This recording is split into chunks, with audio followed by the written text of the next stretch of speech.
begin, I'd like to welcome Council Member Nancy Van Rees from District 8. And at this time, we will have consideration of the minutes from the August 19th, 2021 meeting.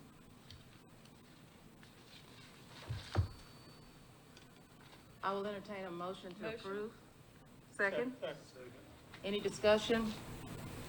All in favor? Any opposed? Motion passes.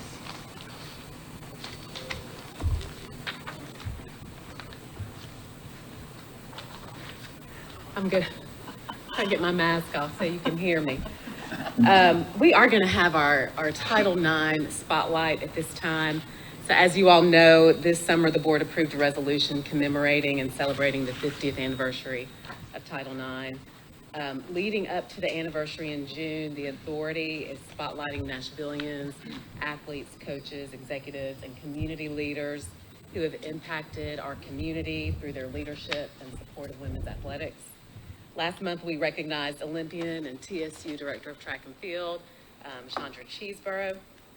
Today, we recognize former Sports Authority members, Ed Temple, who served from 1996 to 2018, and Katana Starks, who served from 2016 to 2019, and our current members, Kathy Bender, who has been on the board since 1997, and Kim Adkins and Margaret Bim, who were appointed in 2011. So at this time, I'm going to ask our Vice Chair, Frank Harrison, to read the resolution. Thank you, and good morning. Can you hear me pretty good? I have the privilege of reading the resolution. And it reads, a resolution honoring Sports Authority members Ed Temple, Katana Starks, Kathy Bender, Kim Atkins, and Margaret Bim. Whereas the Metropolitan Sports Authority of Nashville and Davidson County is participating in a year-long celebration of the 50th anniversary of Title IX on June the 23rd, 2022, and desires to recognize Nashvillians who have made not only a significant and long-lasting impact on athletics, but also have opened doors and removed barriers and encouraged participation in sports for girls and women. And whereas Coach Ed Temple was the man who led and inspired the perennial national champions Tennessee State University women's track and field program for 44 years before retiring, was named the head coach of the U.S. Olympic team in 1960 and in 1964. He coached 23 Olympic medalists, including Wilma Rudolph, Wyoma Tyus, Madeline Manning, Mae Fags, Edith McGuire, Martha Watson, Will Yee White, and Chandra Cheeseborough. Also 30 PAM American Game medalists and 8 USATF Hall of Fame inductees. He was elected inducted, I would say, to 9 Hall of Fames, including the Olympic Hall of Fame, the National Track and Field Hall of Fame, the Tennessee Sports Hall of Fame, and the Pennsylvania Hall of Fame, and was committed to education, as evidenced by the fact that 39 of his 40 Olympians earned 1 or more college degrees. And whereas Dr. Katana Starks coached the Tennessee State University men's golf team from 1986 until 2005, was made history by becoming the first woman to coach an all-men's golf team at the collegiate level. Coach Sean Foley, who went on to be Tiger Woods' swing coach, and Sam Puryear, who became the first African-American men's head coach of a golf on a major conference. championship. He won a major conference in 2005, and whose story inspired the movie From the Rough, starring the late Michael Clark Duncan and Oscar nominee Tara G.P. Henson in the role of Dr. Starks. And whereas Kathy Bender, as a member of the Ladies Commodore basketball program, was the first Black woman and the second woman overall to receive an athletic scholarship from Vanderbilt University, and was a 2015 inductee into the Vanderbilt Hall of Fame, a 2021 inductee into the Tennessee Sports Hall of Fame, and serves currently as co-chair of the Black and Gold Club of Vanderbilt Alumni Association for former Vanderbilt athletes, and is the most tenured member of the Metro Nashville Sports Authority, which she currently serves as the chair.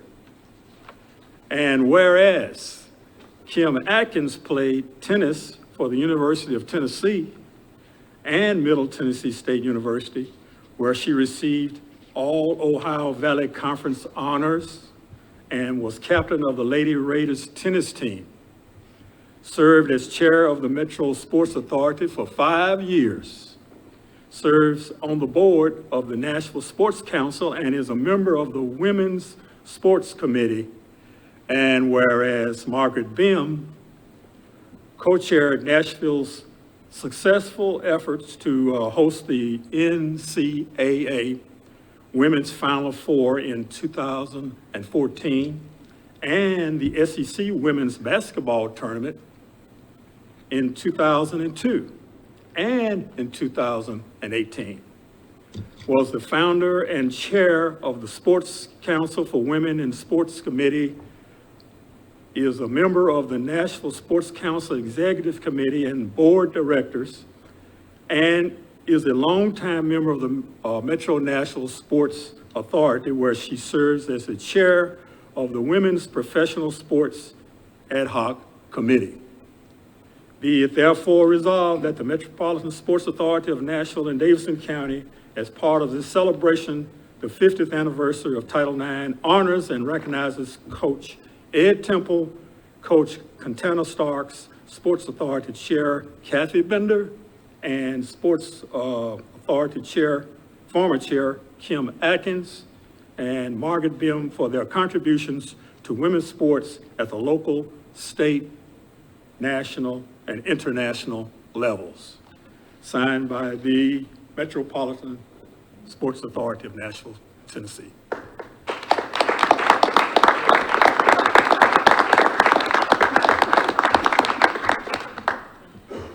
Thank you, Vice Chair. So at this time, we're going to start with a video clip of our favorite Coach Temple.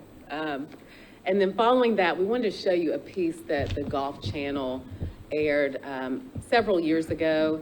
Coach Starks filled Coach Temple's seat, which I think was very appropriate, and served on the board for about 3 years before she had some health concerns and passed. But I will say this, and I had a chance to spend quite a bit of time with her, went to her house, looked at all her trophies and medals, and she was very proud to have served on this board with you all. She was the chair of the Human Performance and Sports Science Department at Tennessee State University. And so when she was appointed, she said, you know, I've been following the Sports Authority for a long time, and with my students, we talked about things that the Sports Authority was doing. So she didn't get to serve as long as any of us would have liked, but she really had a lot of respect for this body. So we can start the video clips.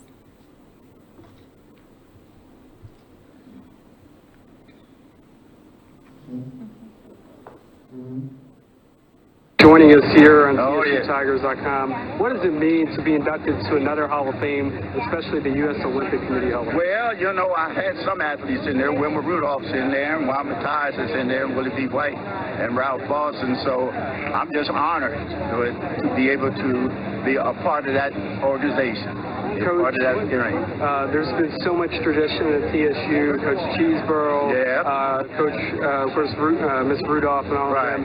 What does it mean to coach all those Olympians? Well, when I look back at it, it was nothing but hard work, but I'm proud that we did it. And we did it before Title IX. None of them were in Title IX because they done it in 1960, 64, and 68, and 56. Coach, you're still in Nashville. What does it mean, Tennessee State mean to you? Oh, it means a whole lot because without them, we wouldn't have been able to start. So the president back there in the time of 1950 gave us an opportunity, and we just moved along well from there. Well, Coach, congratulations and good luck. Thank you. Coach, can I get a quick...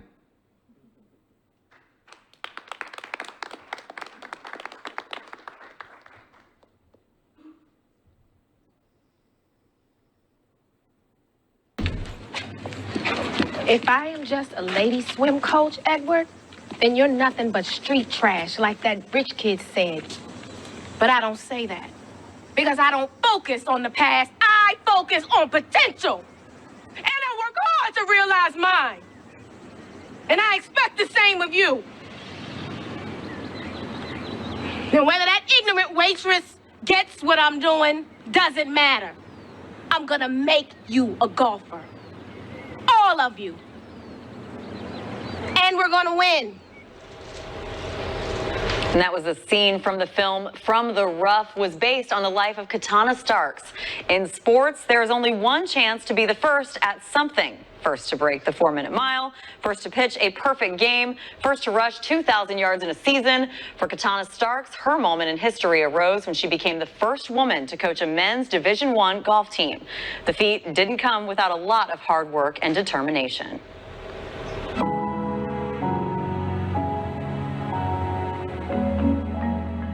My mother always believed that you never give up, so there was no giving up. Katana Starks had plenty of obstacles to overcome while growing up in segregated Mobile, Alabama in the 1940s. There was not a pool in the neighborhood we lived. I had to walk almost 3 miles or more just to get to a black pool.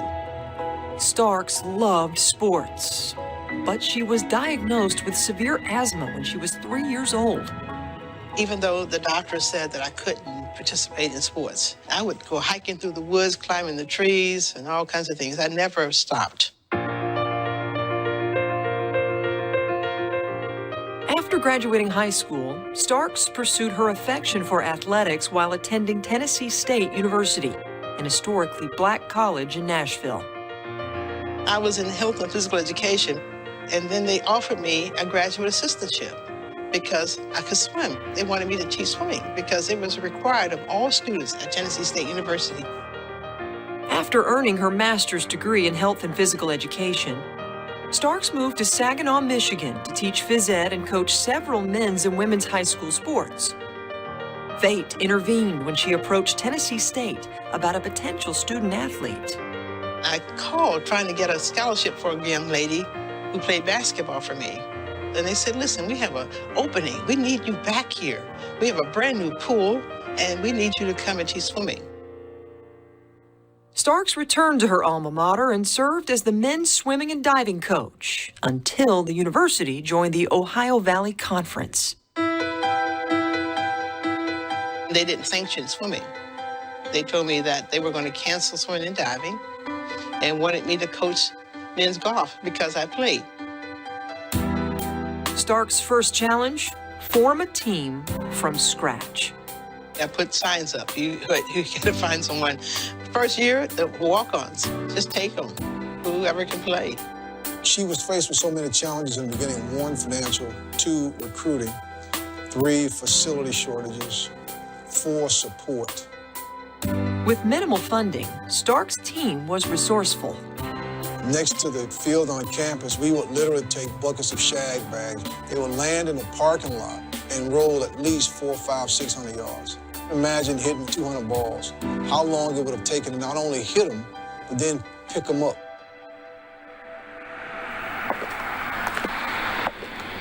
Determined to improve conditions, Starks ventured out to find equipment and facilities for her teams to use.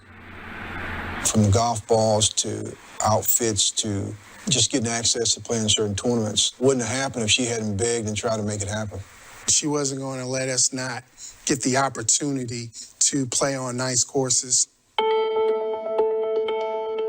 After those initial years, Coach Starks started to recruit, not only in the United States, but internationally. One of her first global players was world-renowned Canadian swing coach, Sean Foley. I ended up at Tennessee State because of some factors. I was a good player, I wasn't a great player. I had awful school marks. And then the Canadian dollar was at 63 cents to the American dollar. So I had no option except to go to where I could get a full scholarship. We were the first wave of this international group of players. It didn't matter where you were from, the only question was how good could you play? I was trying to build a program. I want to be competitive. Building the program didn't come without sacrifice. She was frequently confronted with obstacles to overcome. One time, I didn't even get paid for coaching for a whole year. She was committed and dedicated to fulfilling and make sure the program, no matter if she had the proper backing, that way it was going to flourish and come to the forefront. Had it not been for her, there wouldn't have been a program. You don't give up. You keep trying. I wouldn't quit on them. I wouldn't want them to quit on me. Just barely, just barely. Keep it up. You'll find some birdies. Through perseverance and grit, in her 18th and final year as coach, Starks led Tennessee State to victory in the 2005 PGA Minority Collegiate Golf Championship. It really has deep meaning for me because it has been so elusive so long. That's like going from coal power to solar power. That's how big that is. She made wine out of water, so to speak. When you don't give up, you persevere, you go ahead and you go through the trials and tribulations, that's what makes you better. So many kids are willing to give up now because they get knocked down and never been taught. Everybody's going to get knocked down. The kids, are you going to get up? This is a story about a woman in a man's world, and she takes it on and actually wins. When you encourage young people to try things, to reach out and grab something, don't just give up. Dream big. Such an important figure to sports and to golf, as well as history, as Black History Month continues the story of Katana Starks.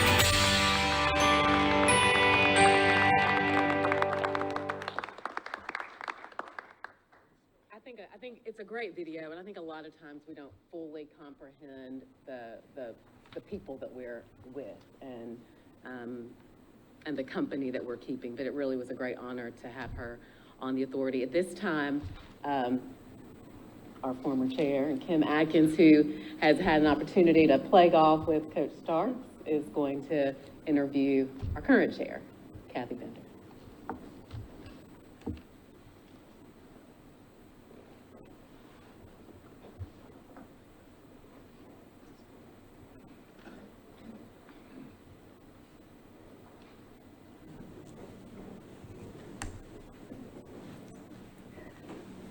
Kathy. Yes. This is a lot of fun. Thank you for giving me the opportunity to ask you a few questions today. Earlier this year, the city of Mount Juliet actually declared March 22nd Kathy Bender Day. That was a big deal. That was a big deal. And most folks might not know, but Mount Juliet was your hometown. And you played on the Mount Juliet High School basketball team. Tell us when you started playing basketball and when you realized you were really good at it. So my basketball career got off to a slow start. I actually was the last person cut both 7th and 8th grade. So the first time I actually made the team was the 9th grade. And in the 9th grade, I actually had decided I wanted to be a cheerleader when I made the team. So I made the team 9th grade, and we went 20-0 that year. By the end of the year, I actually was, during the tournaments, I moved up to the varsity and actually played during the varsity tournament that year. And I think it was then that I figured those first two coaches had made big mistakes, and I was pretty good. Sounds like they sure did. Did you ever play any other sports growing up? I did. From 7 or 8 years old, I played softball. I actually went to the Nationals in fast pitch softball. And as I throughout my school, I played 1 year of volleyball. I got a scholarship offer, believe it or not, my senior year. And I ran track, but I didn't have a passion to run track. But my basketball coach was the track coach. So he said I was running track, so I ran track. Wow, I had no clue you played so many sports, and clearly are a natural athlete, no doubt. In high school, did your coach, I know you eventually went to Vanderbilt where you played your collegiate career. Did your high school coach have any impact on you choosing to play ball at Vanderbilt, or how did that come about? So there were 5 seniors when I graduated, and actually all 5 seniors got scholarship offers. And my coach, who was Larry Joe Inman, he actually moved from high school to Middle Tennessee State University. So everybody got a scholarship. As it relates to Vanderbilt, he really didn't influence which school I would select. I got several offers from the SEC, but it was actually my father who worked for 40 years at the Veterans Administration Hospital right next door to Vanderbilt. And he was by far my greatest fan. He's passed 20 years ago now, but he never missed a game. And it was him that he knew the value of having a good athletic experience, but he absolutely understood the value of a Vanderbilt education. So he not only influenced my choice, he pretty much made that choice. And I am forever glad about that. Tell us about your experience at Vanderbilt. You were an early legacy of Title IX. What challenges or opportunities did you face at that time? So being a first at anything, I think comes with some heavy lifting. I was sharing some of my stories with Monica the other day, and she made a comment about trailblazers get dusty. And that's an understatement. And so being the second scholarship recipient, there were 2 scholarships. Women's basketball at Vanderbilt was pretty much non-existent. They were playing intramural sports pretty much. So we actually had an opportunity to build something from the ground up. And so when I heard the word Vanderbilt, I thought, wow, this is a big deal. This is gonna be great. And then when I walked in, and what would have been locker rooms was over in the corner, but there wasn't a locker room really for the women because there was no plan. I am truly a product of Title IX, and without Title IX, I would not have had the opportunity. There was no funding, and actually, I think my sophomore year, we went into the SEC. We played double headers with the guys. The only difference was we left a couple of days early going to the game in vans, and they flew in their jets and on planes. And then when we got there, they stayed in the hotels and we stayed in the motels. And so there was definitely a good example of the have and have-nots. And so as I reflect on where they are today, I know the importance of Title IX, and I appreciate my opportunities every day because now they have a first-class program over there. And you were actually inducted into the Vanderbilt Sports Hall of Fame as well. And I have to say, I had the great joy of actually, when I heard about it, I said, Kathy, can I go with you? This is awesome. This is such an exciting announcement. So I had the great joy of seeing the pride on your face when that was announced over on campus. And that was a lot of fun. In addition to being a standout at Vanderbilt and in high school, you were recently inducted into the Tennessee Sports Hall of Fame. Yes. And you were nominated by a former public servant who served so honorably this building, especially in this board, Chuck Merriweather. Tell us about when you learned about that nomination. So I'll go back a little further. I had the privilege of serving alongside Chuck for several years on this authority, and I always remember Chuck as he was a big guy, the tall, silent giant with a big heart. And so I would talk to him often, and he would say, and he had recently gone into the Hall of Fame, and he said, "You really should be in the Tennessee Sports Hall of Fame." And I'm like, "Chuck, I haven't done what you've done. I don't think I'm really ready for the big time yet. He says, no, you should be there. Well, lo and behold, a year or so later, Chuck passed. So I never thought anything else about ever being inducted into the Tennessee Sports Hall of Fame. Until I actually was on a Zoom call with the athletic director at Vanderbilt, Candace Story, and my co-chair for the Black and Gold Club, and we were having a meeting. There were usually 5 people on that Zoom. There were 6 people on the Zoom. And so there's a gentleman on there, and he introduces himself as someone from the Tennessee Sports Hall of Fame. I'm like, okay, and it's still never occurred to me that why he was on the call. And then he said, so I came on today to talk to Kathy and to say hello to Kathy, and I'm like, okay, so. And so when he announced it, I literally fell out of my chair.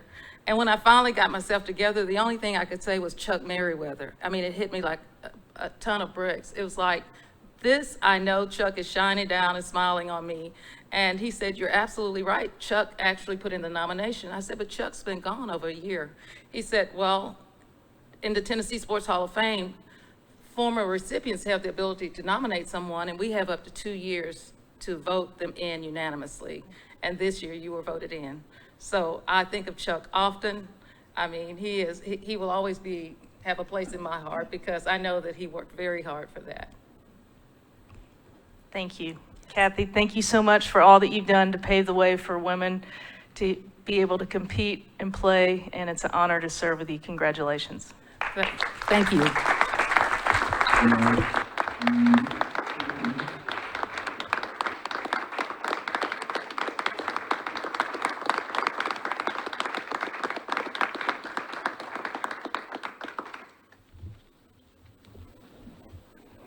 Kim and Kathy, thank you so much for that. I do know Chuck Merriweather is smiling down on you, as is Coach Temple, who always hoped you would chair the Sports Authority, as you know, and every year during elections, he would say, I just don't understand why y'all don't vote for Kathy. And she would have not, I'm not interested this year, but he was a big fan of Kathy, and I know he's also excited about this. Thank you so much, and thank you everyone. I really appreciate it, and I'm feeling really kind of special this morning, so thank you. So now we will move into our meeting with our Executive Director's report from Monica. So we do have a pretty short agenda this morning. There's one action that the board is going to be asked to take momentarily, and that's on the proposed contract with CAA Icon for consulting services related to phase 2 of our Women's Professional Sports Initiative. We'll also have our usual Mls Stadium update, and this morning the Sounds will present the First Horizon Park update. In terms of updates for me, I only have a couple things that I would share real quickly. I do want to let you know that the posting for our administrative services position has closed. We have about 100 applicants. So we will be working with Metro HR to kind of cull that list down and determine which candidates we'll bring in for an interview. Also, you probably heard that the FIFA Selection Committee is visiting Nashville today as part of the 2026 World Cup hosting bid. This is being led by the Convention and Visitors Corporation. They're actually meeting at the stadium now, and some of you were here for this.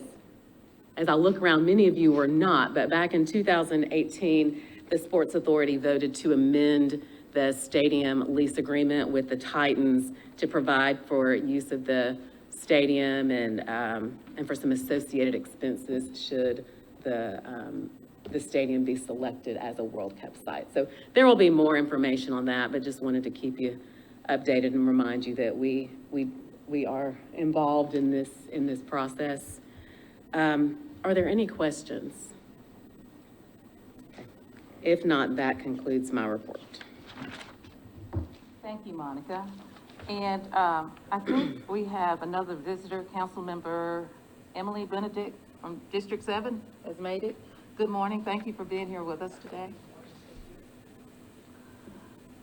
The next item on our agenda is consideration approval of a resolution approving an agreement between the Sports Authority, CAA Icon for consulting services related to the Women's Professional Sports Initiative. So almost a year ago, the authority approved staff to hire a consultant for phase 2 of our Women's Professional Sports Initiative. This came after engaging CAA Icon to perform an initial study of the Nashville market, also of the current women's professional sports leagues, and also of just sports facilities in Nashville, not just the ones owned by the Sports Authority, but looking at colleges and universities, and just seeing what type of assets do we have in the city. What are all the options in terms of facilities? For phase 2, we worked with Metro Procurement to solicit a community survey and also an economic impact analysis. The solicitation went out to over 100 firms. We had a couple that were interested. That was not a surprise. It doesn't sound like much out of 100, but this is a very specific solicitation, right? Not a lot of firms that have the qualifications to do what we're asking them to do. So we ended up with one proposal, which we evaluated, and the selection committee selected CAA Icon in June of this year for phase 2. So we have finally made it through negotiations. The proposed contract is before you. This is, I think it's tab 3. The contract has a value of $75,000. There is a provision for additional services should they be deemed necessary. In that case, we would come back to the board and make a specific request for that, and those additional services are not to exceed $25,000. It will be funded with the same funding sources we used for phase 1, which is Sports Authority administrative allocations from Bridgestone Arena.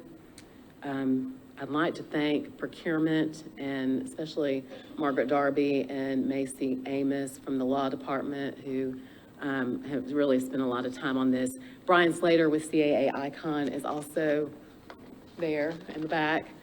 And Margaret and I can also answer any questions you may have.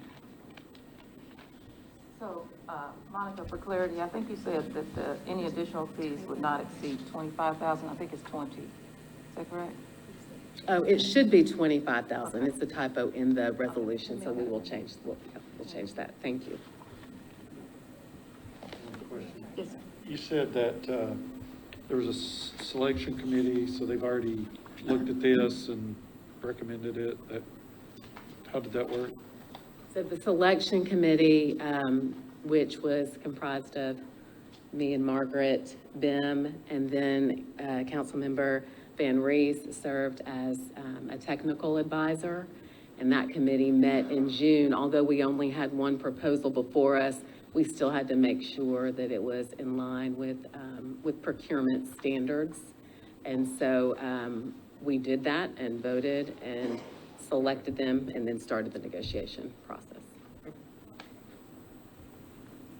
I have a question with reference to the additional services. Yes. It states that contractor agrees to perform the additional services identified in RFQ 121-215, additional services section. But when I looked at that RFQ, I didn't see any list of additional services. The RFP is behind the contract is behind the resolution. And if you look, let's see, at 3.1, it mentions the contract value. And then I think if you go to page 4, I think it is, of the, hold on, I have it. It is page 4, 1, 2, 3 sections. Oh, right, is this? That refers to this section in the RFQ. Give me just a second, because I was looking at it this morning, and I know we got it in here, in the RFP. What page is that of the RFP? Page 4. Page 4 of 31 in the RFP. Then you'll see, it's 3 blocks down, right above the minimum technical requirements. Give you a second to get there.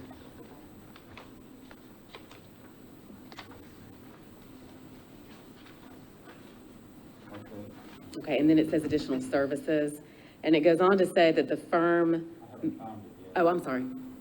Tell me when you're there. I'm on page 4. Page 4 of the RFP, 4 of 31, about halfway down. Additional services, okay. And it says the firm may facilitate discussion. This is what the additional services might include. The firm may facilitate discussion with women's professional sports leagues, teams, owners, and other ancillary groups. Firm may facilitate discussion with policymakers, academic institutions, nonprofit organizations, private sector groups, and other ancillary stakeholders. Firm may provide ongoing support and advice relative to negotiations. Firm may provide ongoing opportunity monitoring and advocacy.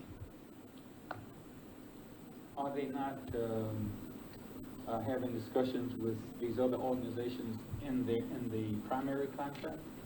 Is it this is just left? No, because what we are asking, the contract that's before you is specific to a community survey and economic impact analysis. So that is the primary reason for this engagement, and that's what phase 2, that's the purpose of phase 2. What we understand is as we do that, there may be some other conversations that need to happen.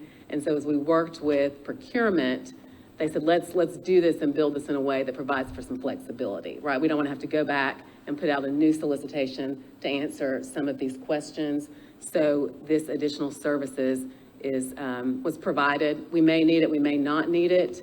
If we do need it, then we will cap the service or the cost at $25,000. Okay.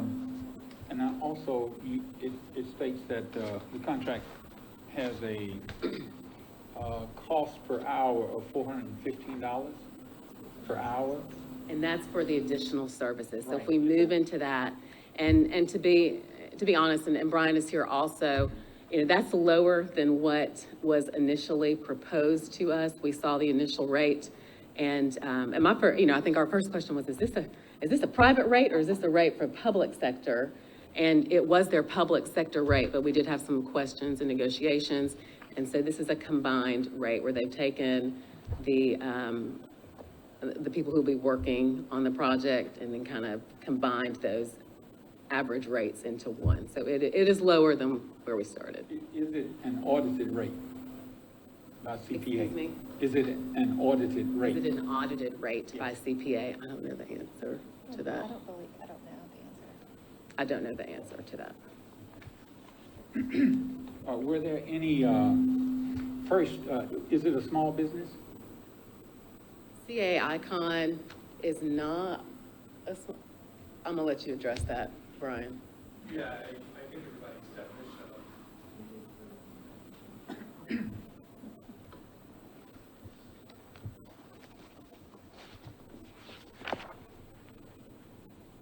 So is it a small business? We are owned by a creative artists agency, but everybody's definition of what constitutes a small business differs, but I certainly would not. Metro has a definition of a small business. Is a small business in accordance with Metro's definition of small business? I don't know that offhand, but I'm just curious. I would not think so, but we can look into that. We will look into that and let you know. Do y'all have a subcontractor? No, we do not as part of this engagement. Oh, would you introduce yourself again? Oh, my apologies. I'm Brian Slater. I'm a director with CA Icon. I'm part of our strategic advisory group that handles a lot of the market, financial, and economic impact analysis on behalf of professional sports teams, metropolitan governments like yourself. And I worked on the first phase with Monica and Margaret. I would also say, Director Gill, to your questions about the SBO and the Equal Business Opportunity Program, my understanding from talking to procurement is that they did convene a committee which they do with all solicitations, to see if the particular solicitation really is a fit for the Equal Business Opportunity Program, and so they did that as they looked at the solicitation and said that it's not a fit. So there's not a DBE or SBO requirement on this engagement. I understand. It doesn't mean that a small business wouldn't qualify for it, though. That's You know, so- right. Okay. Right. We definitely, I mean, we send it out to a lot of people. Thank you, Madam Chair. Director McGee, did you have a question? I did have a question, but Monica, you answered my question in your explanation. And so I will just say congratulations to you and the committee for even getting to phase 2 at this time. Motion for approval? Motion, is there a second? Second. Any discussion, any additional questions? If not, all of those in favor of moving forward with a resolution approving an agreement between the Sports Authority and CAA Icon for consulting services related to the Women's Professional Sports Initiative, please respond by saying aye. Aye. Opposers, nay. Motion passes. Thank you. Thank you. Thank you, Monica. At this time, yes. I just wondered, since we're talking about women in professional sports, if I could just congratulate Josie Barnes, who is the assistant bowling coach for Vanderbilt, because she, on August 31st, won the U.S. Open's top prize as a professional golfer. And I think it's important to mention that because she is an outstanding person in Nashville. She attended Vanderbilt from 2006 to 10. She was the first bowler to be named NCAA or Player of the Year twice. And as a freshman, she led the Commodores to their NCAA title. And it's a significant achievement on the professional tour for her to win the U.S. Open. But the article also said that the governing body for the PWBA tour recently committed to having equal prize funds for men and women's events. So she's very much a trailblazer too. So I just thought while we're talking about women in professional sports, it would be good to mention her and her achievements. Thank you so much for that, Director Bim. And we certainly appreciate this body, all that you're doing, you and Director Wynn, for our Title IX efforts. So thank you so much for keeping us that at front of mind for us. So MLS Stadium update. Kellen DeCourcy will give the MLS Stadium update. He will not.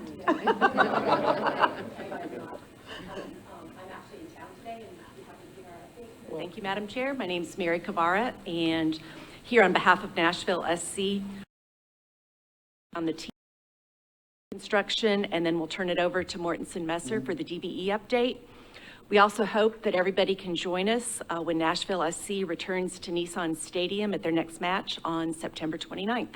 And after that, there's only 2 more home matches. Sorry, I need to read now. So as Margaret mentioned, the FIFA delegation is in Nashville today in connection with the 2026 World Cup.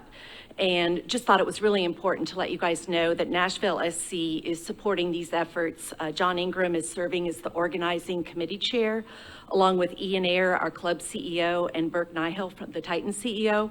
We believe this is another opportunity to demonstrate Nashville's collaborative spirit and capabilities of our town, and we're sure that there'll be more to come on this topic. From a team perspective, we're actually performing quite well. We're currently in 2nd place in the Eastern Conference with 11 remaining matches, and this is just our 2nd year in MLS with really kind of more of a normal season this year, and are just, thrilled with everything that's going on. Along those lines, congratulate Ian, Mike Jacobs, and all those folks.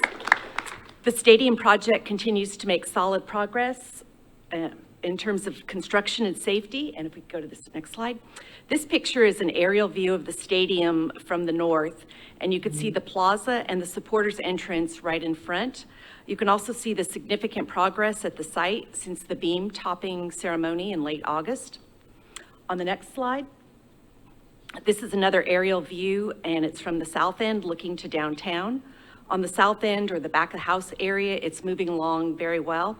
You can also see the canopy, that the metal decking has been installed, and work is continuing on the roof membrane. As we look ahead, the canopy and the roofing work will continue with the goal, again, of clearing the bowl in November for installation of the natural grass pitch. And then next slide, please. And this slide illustrates other progress in different areas. In the upper left-hand corner, you could see that the seat installation is now complete on the south end. The next slide over, making great progress with the West Premium Stack. The next slide, or next picture, shows some of the interior work on the concession stand, as well as other interior spaces within the stadium. And in the lower left-hand corner, the northeast corner backfill is underway, and this is where the cranes had actually come in, and now that they're removed, they can finish the work here so that the seating bowl can be complete. So we feel very good about the progress that we're making. The project also remains on schedule and on budget. We've paid approximately $193 million to date. Again, $42 million of that paid directly by Walsh Management and $151 million from revenue bonds.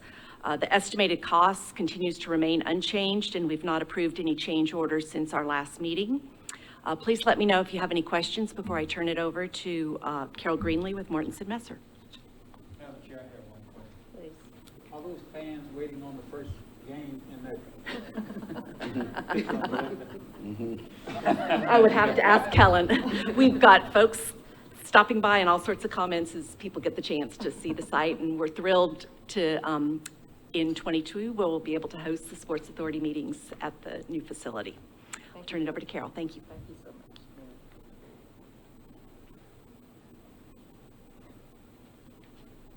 Morning. Good morning. I have to take my stuff off. It's always a pleasure to come and give you reports on the MLS construction project. As you know, that the Metropolitan Nashville Office of Business, Minority and Women Business Office have given us a 30% goal on this project for SMWPEs. And to date, approximately $202 million of work has been awarded, with $74 million, 37% committed to DBEs. That's SMWPEs across the board. 91 DBE firms have been awarded contracts, and that breakdown is as follows. WBEs are 19%, MBEs at 14%, and SBEs at 3%. Of all firms on the project, I'm pleased to say that 106 of those firms are from right here in Tennessee. As you see in our charts, it's just a play of what I'm giving to you verbally.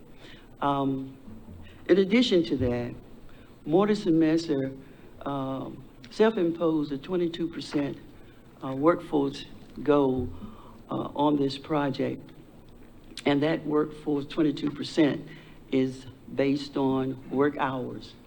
And to date, those work hours are made up of people of color and women, represents 44% of the total work hours on this project to date.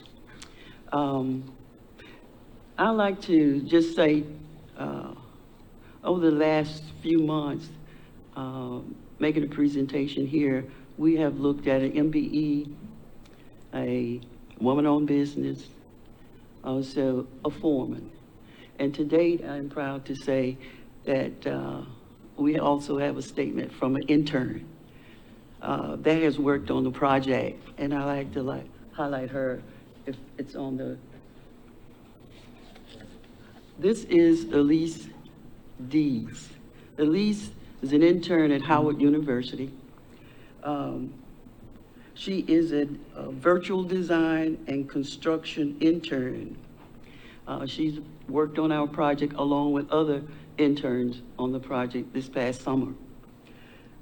When I asked Elise to give me some indication of what her experience been and how she felt, she said to me, being on the site and seeing the process unfold every day has helped me fully understand where things go. The sequence of building certain details and how these things come together. I am a visual learner, she said.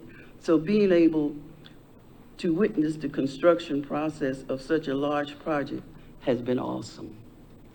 That's from sophomore at Howard University. Thank you. Do we have any questions? One question. How was she able to get the opportunity to be an intern? She has to apply for the positions. Morrison Messer has interns every year on their projects and sometime all during the year. And they have to apply through that channel through either Morrison or Messer. So they have a program in which they see. Yes, it's an ongoing program. All right, thank you. Thank you. Any other questions? Thank you. And just for clarity, this is Carol Freely. Yes. And she's a regular with us, so we didn't announce you, but we're glad to see you again. Thank you. Thank you. And congratulations to you. Thank you. I'm a TSU and basketball player. Thanks. Congratulations to you. Thank you. Thank you. Now we'll hear from Ron. Okay. Sorry. Yes. Good morning. I'm Jim Pashowski with CPS. It's my turn this month since Ron spoke to y'all last month to give you a brief update of infrastructure. The project's going well. As with anything else, like with a lot of things going around, you hit a few speed bumps along the way, but we've managed to manage those within the schedule and everything. So currently, bridge foundation number 1, concrete was finished being poured 2 days ago. The bridge foundation number 2 excavation is complete and concrete will be installed there next week. The first bridge beams are scheduled for delivery this. Benton sanitary line is nearing completion and the other water and sewer utilities are well underway. Overall construction's about approximately 25% complete, and currently we're still on schedule for spring 2020 completion of all the work, and currently we are still comfortably within our budget and our schedule. Next month we'll have some drone footage and some graphical representations to show y'all a little bit better what's going on. We wanted to kind of wait until some of the bridge components started getting there, so it'll make it a little more interesting. As far as the SMW DBE, our construction target established by BAO was 15%, and our actual contracted to date is 24.5%. And our soft cost SMWBE participation is right at 43%. And overall contracted or expended to date, we're right at about $6 million for SMWBE firms. And we're projecting that to probably end up closer to $7 million when we're done. And we'll have a little bit more of that information drilled down on next month. We'll have some more statistics broken down more similar to the way the stadium is, by a different category. So if y'all have any questions, I'll be glad to answer them. All good? Good, thanks. Thank you. Any questions for MLS Stadium updates or DBE or infrastructure before we move on? Thank you all for that report. Any facility questions before we hear from the Sounds? I'd like to give our members an opportunity to ask questions about our other facilities that we will not hear from today. I do know that on Monday, Bridgestone Arena announced new COVID-19 protocols. So is there anyone here from the arena that can give us an update on that? Sean?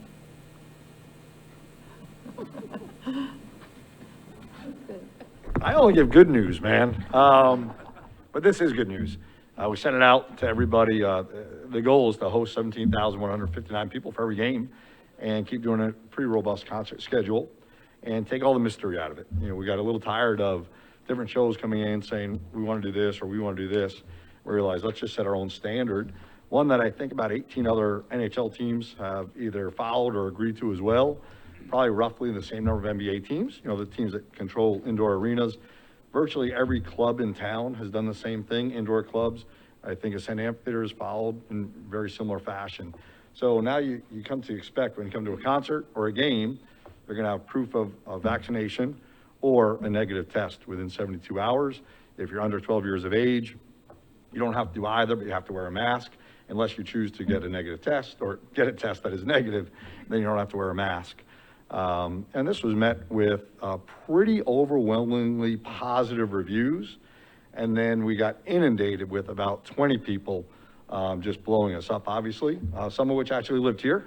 So those are the ones we cared about. But we told everyone we'd work with them if they didn't want to come to an event because we weren't doing enough or we were doing too much, in their opinion. But these protocols will go through November 15th, and then we'll review them the first of each month. So the 1st of October, maybe we rescind them to some degree for all the right reasons, that testing's going, or numbers are going the right way, or we extend it through December 15th. November 1st, we'll address it again.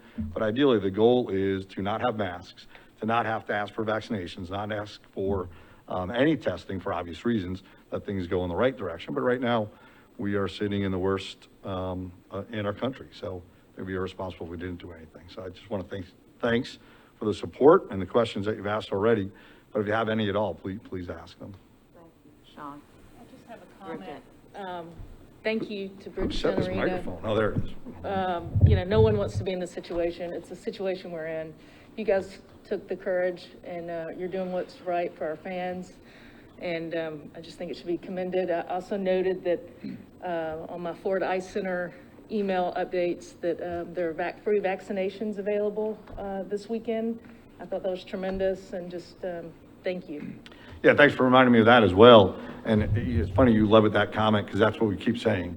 What we're doing is right. And it's always easy to do the right thing, though a lot of people inch into that, but it truly is. And maybe not at first, but we do offer vaccinations at every single event that we do, Bridgestone Arena. And then a lot of weekends we offer them at Ford Ice Center as well. And the first time we did it, we had one person vaccinated. And we were just, oh my gosh, we thought we'd have hundreds and hundreds. And the Board of Health was over the top. They were so happy that we had one person vaccinated. And I realized what one person vaccinated means.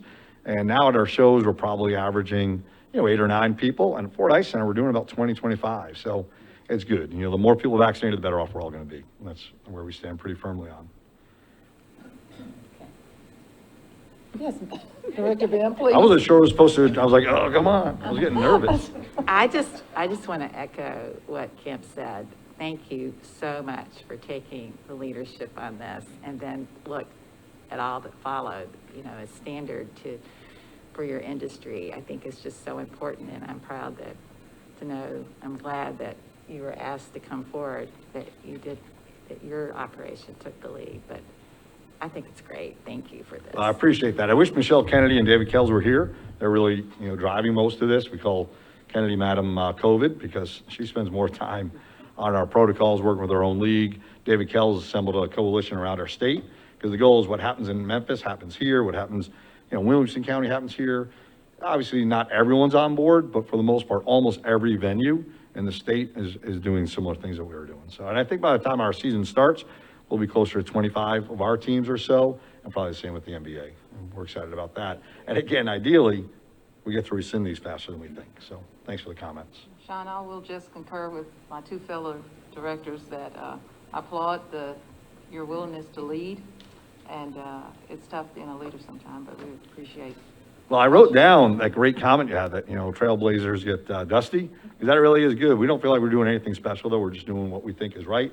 And we're following our medical experts. We're very fortunate at Vanderbilt in our backyard to give pretty good guidance. We'd be foolish if we didn't. So thank you. And congratulations. You should do that interview longer and talk about venues less. That was awesome. Thanks, guys. Appreciate it. Madam Chair.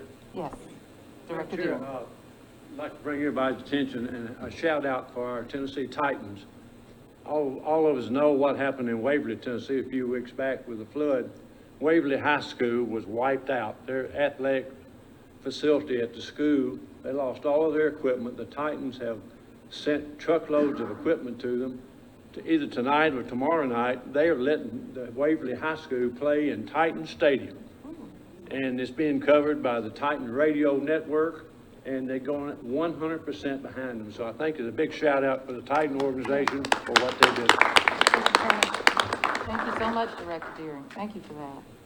Any other facility comments or questions? If not, we will move to First Horizon Park. So Doug Scoville.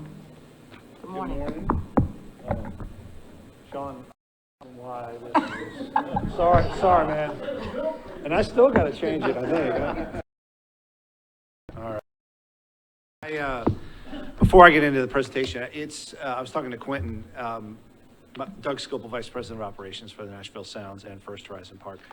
I think it's been 2 years since we've had this meeting here. I think it was September of 2019, just the way this calendar works out, and then everything that happened in the world. So welcome back to this facility that it's, I watched the soccer presentation. It takes me back. We're in year 7 of this ballpark already, which it seems like yesterday to me that we were going through all the construction stuff like they are now. So, appreciate, everybody supporting us the way we do as we go through.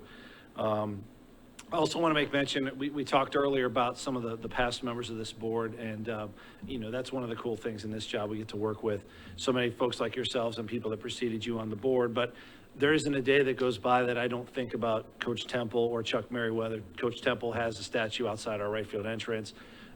Our umpire room is named after Chuck. So, everybody's important, but those guys, every day I think about them and their impact, and appreciate all the good words that Kim and Kathy and everyone else has said about them earlier. All right, so let's get into our report. We're September 16th. Normally baseball season's over by now, but we're still going this year the way our schedule went. We started a little bit late due to some Major League Baseball delays to our season. Our season will wrap up October 3rd. We've got 5 more home games for this year. So it's a little different for us still having the season going, but we're happy to be going. Let me turn this on. So just a refresh, look back, 2020, we have our logo there. It sounds terrible. That was our deal. So all of us dealt with challenges in 2020, but we were the only sports team in town that had no season at all in 2020. I've mentioned, and Adam, I think, mentioned on previous meetings that we had, we went 616 days between our final game of the 2019 season until when we were able to start earlier this May. So, we talked about a whole lot of different business options. Brian, our director of sales, is back here. We threw a lot of stuff out that we tried to get done and just couldn't make it work. So, getting this season going for us was very, very important. And we were, the start of our season in May kind of timed out with everything when Nashville, kind of the restrictions kind of eased up after we got through a lot of the pandemic. And the response we got from our fans and supporters was really, really good this year. The first thing I want to highlight, and things we've mentioned before, but just kind of give you an overview, we are back as an affiliate of the Milwaukee Brewers and a proud affiliate of the Brewers. For those that don't know the history, the Sounds were affiliated with the Brewers for 10 years from 2005 to 2014. Then we switched to the A's and then the Texas Rangers. But Major League Baseball reconfigured some things going into this season. So we got assigned back to the Brewers, which is a good affiliation for us. There's a lot of fans that developed a lot of memories over the years that were here, both at Greer Stadium and, of course, now here at this ballpark. And the Brewers themselves at the big league level are having a fantastic year. Their magic number is 5 to clinch the National League Central. They are a heavy favorite to maybe go to the World Series. So some of the guys that have been playing here in Nashville this year have been a part of that, and we're excited to be a part of that as well. We're also in a new league structure. Previously, we had been in the Pacific Coast League, which was a 16-team league, primarily on West Coast teams. Nashville and Memphis were kind of outcasts in that league. We had a lot of tough travel for the guys. This year, we're now in the AAA East League, and I'll go over a little bit more of that in a minute, but we're in a 20-team league of teams that are more regionally based for us. The travel is easier on the players. I think there's a lot more built-in fans of teams that, of course, if you don't cheer for the Sounds, that you follow teams that we play more than we have in the past. This year, the big thing we want to announce, and you say you don't want to bury the lead, so we are leading minor league baseball in attendance this season at the ballpark. I mentioned that, as soon as we open our gates, thank you. As soon as we open the gates, people have come out. I think it was a good time of everybody, we're an outdoor venue. People wanted to get out of the house, get out of wherever they've been, as we all kind of work through the pandemic, get out here and participate in all the fun stuff that we do here at the ballpark. And, we had a lot of great things planned in 2020, didn't get to execute any of them, so our staff waited a long time. And now this year, we've been able to just have that wonderful fan experience that we've had. I've got a few pictures here of just, it's just good to have people back in the ballpark this year, and seeing the kids and the families and everything. So I mentioned the Brewers a minute ago. We've had 29 players play for both the Sounds and the Brewers this year. There's been a lot of back and forth. just our roster is 28 players. The Brewers roster for most of the season is 26 players. So you can see there's a lot of overlap there. So we are very, our guys have, there's been a lot of change, but it's good because they're going up and they're impacting the major league team, which is having really good success. I mentioned about our league schedule. So some opponents that we're facing this year that we haven't seen here since the 90s or earlier are the Braves affiliate, Gwinnett plays here, the Reds affiliate in Louisville, Pirates, White Sox, Indians, Tigers. All of those are teams that are a lot more regionally close to Nashville on the major league side and, of course, on the minor league side. And so I think a lot of fans, it's been fun seeing, you know, we want everybody to cheer for the Sounds, but when you're a Braves fan and Gwinnett's in here, seeing all the Braves stuff out here and seeing the Reds, because those are the TV markets on the major league side that we get. So it's been a nice thing for us to have and our fans to participate in. 5 home games remaining this year. We got next Wednesday through Sunday, so it's one last chance for us to, you know, thank all of our fans really for coming back. It's Fan Appreciation Week for us, and that's, I feel like every year we do that, but it's never been more important than this year when you go a season without having a season at all. You know, I've tried to thank our employees every game and say a lot to the fans, but more than ever, we are super thankful for everyone that's come out and supported the Sounds this year. So this will be one last week of celebration that we can have with that group. And then next year's schedule's out. We've got magnet schedules in front of you and they're on the table. We'll be back to, knock on metal, hosting a full 72 game schedule. We open at home next year on April 5th. Against the Durham Bulls, which is a new team that is coming in to visit us next year. We have Durham Bulls, which is the Tampa Bay Rays affiliate, who the Rays affiliate has never played in Nashville. Just when their team was started, we were in a different league and never played against them. The Norfolk Tides, who are with the Baltimore Orioles, and the Jacksonville Jumbo Shrimp, which are with the Miami Marlins. So some even more teams coming in next year as the schedule starts to expand a little bit. And we look forward to really getting started on next year. We got these 5 left for this year, but I know, you know, we've got so many talented people in our office that make our operation run and the fun experience at the ballpark. And I know everybody's chomping at the bit to really get their mind going and start to think through what fun we can do for our next 72 games next year. I mentioned the Brewers. We've had 15 different players this year from Milwaukee come down on injury rehabilitation assignments. 3 of the biggest are Christian Yelich, who's a former National League MVP. He was actually, that timed really well for us. He was with us for the very first weekend series we hosted in May. So, hey, Sounds are back. And by the way, we have a superstar in the game of baseball with us. Daniel Vogelback, who's smiling in the upper right there. That's a guy who's been with a bunch of teams. He just wrapped up with us a week or 2 ago, and I think in like his first or second game with the Brewers, he had a pinch hit walk-off grand slam, which was a big highlight, and he's got a huge smile on his face, good clubhouse guy. And then Lorenzo Kane is in the lower right. That's a Little League team we had out that we honored, and he just jumped right into the picture. He's a guy who's got a long career in the big leagues. He actually started with the Sounds back in 2009 when we were at Greer, played for us for a couple years, won a World Series, been an all-star, and he came down and he was so happy to be back in Nashville because he had so many good memories that were made here in this town. Another cool highlight for us this year, we've been talking a lot about Olympians today. We've got an Olympian on the Sounds team. So in the Tokyo Olympics this summer, the 24-man United States roster had our infielder, Jamie Westbrook. That's him there with his medal. He got to go over to Tokyo and participate in that, which is obviously a really cool thing for him. And how often in a professional baseball setting, do you get that opportunity? There's a lot of restrictions on, like, the major league guys can't go and some of the top prospects can't go, so they have a smaller pool to pull from. But just talking to Jamie and all the fun that he had over there, it's just a very unique thing that we were able to participate in with him.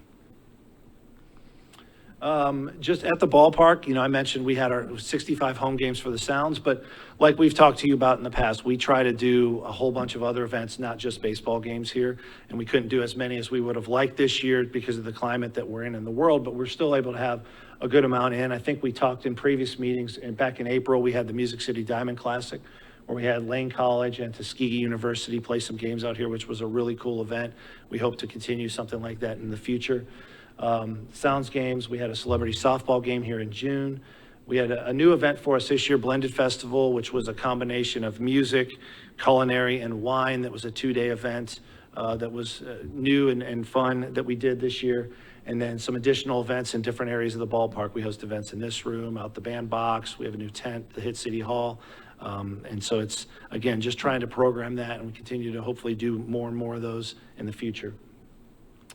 Remaining events for this year at the ballpark, I mentioned our 5-game final series against the Columbus Clippers, Brew Festival, Students Conference, which is it's a conference that's coming to town. They're doing events at other venues, but they picked our ballpark to host something outdoors, which is fun. Nitro Circus Live is a new one for us. That's it's similar to Monster Jam, except with motorcycles. They bring in a bunch of dirt and stuff and put it on the field.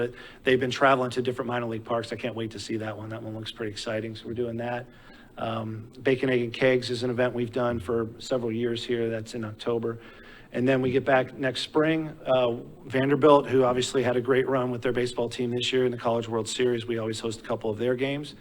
And April 5th of next year, we'll be back doing what we do from the sound side.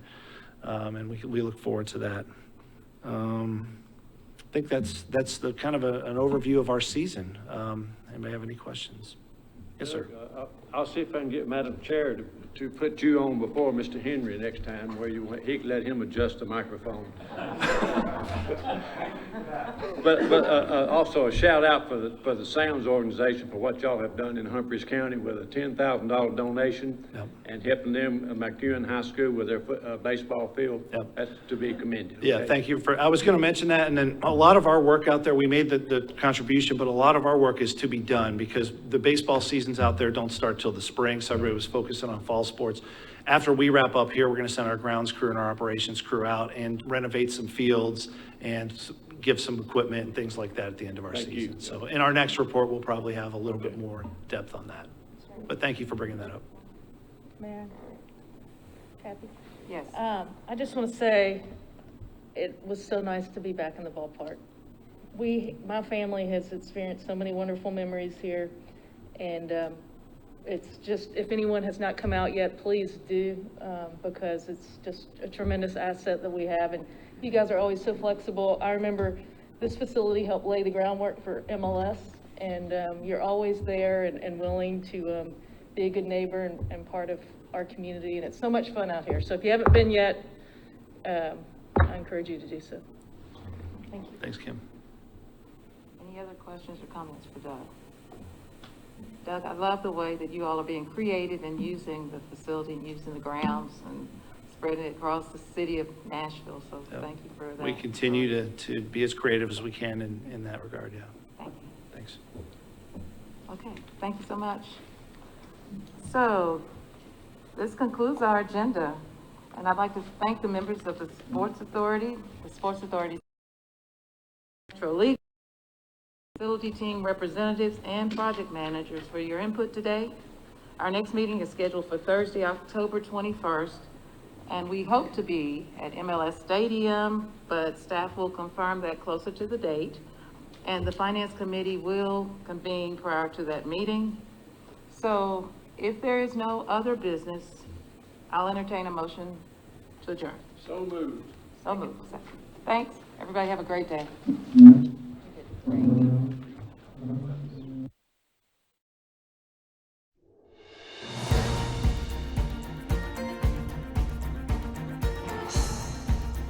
This has been a service of the Metro Nashville Network.